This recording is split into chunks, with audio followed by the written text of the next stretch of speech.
Right, guys, so I have these dairy-free ice creams that were on sale. So we're gonna do a quick taste test of each of these. These are what is this? Nadanmu. So dairy-free, as you can see, and it is made with 89% organic ingredients. Here's the nutrient count. If you guys want to read that, pause the video. Come on, focus. And there is the ingredients. You guys want to read that, pause the video. All right, let's do a quick taste test. This was the first one. Cookies and cream. And let's open this up. All right, so here it is. It's cookies and cream. Let's do a quick taste test.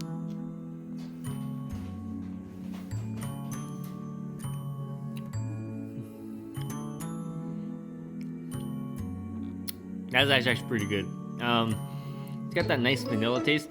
It's not really heavy on the cookie part, but it is kind of sweet. Definitely check it out, guys. Down in the comments, post below, subscribe to the channel. I think this one's actually less sweet than like the So Delicious one. Okay. All right.